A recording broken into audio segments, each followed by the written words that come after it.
We have also come to this hallowed spot to remind America of the fierce urgency of now.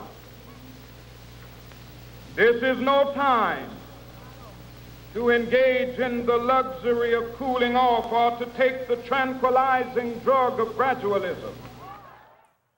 Thousands are expected to gather in D.C. this weekend to mark the 60th anniversary of the March on Washington for Jobs and Freedom, when impassioned demonstrators flocked to the nation's capital demanding racial and economic justice, voting rights, fair education, and civil rights protections, and where Dr. Martin Luther King Jr. delivered his famous "I Have a Dream" speech.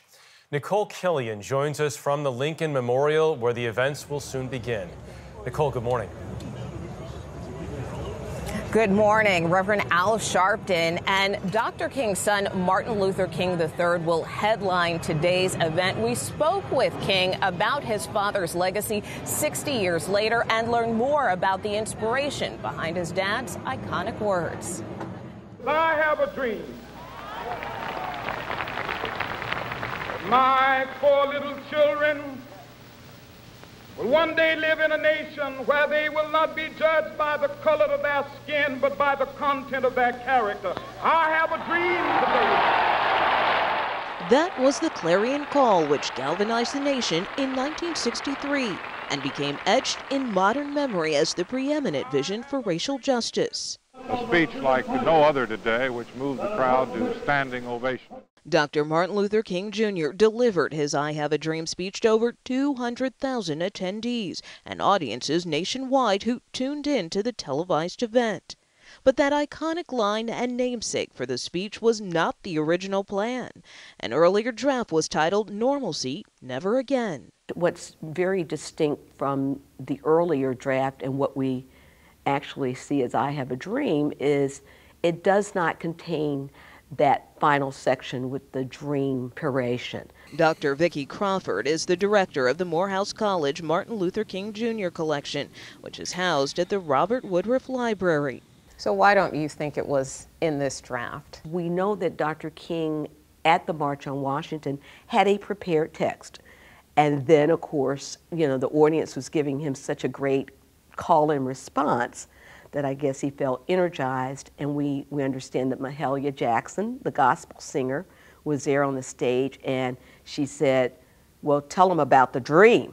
And so he went off text, and the speech was extemporaneous after that. Fast forward 60 years, and preparations are being made for people to once again gather and march. We got to go back to the drawing board, and that's why we say this is not a commemoration, this is a celebration. It is a rededication. Martin Luther King III reflects on his father's legacy and the work that remains. Dad's last book was written in '67, was "Where do we go from here, chaos or community?" We are living in chaos, but we must build community if we as a society are to survive, and particularly if we're talking about a democracy surviving.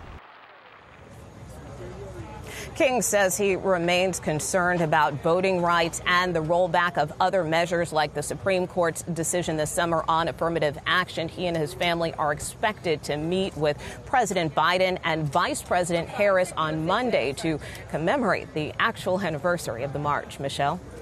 All right, Nicole. Enjoy the day.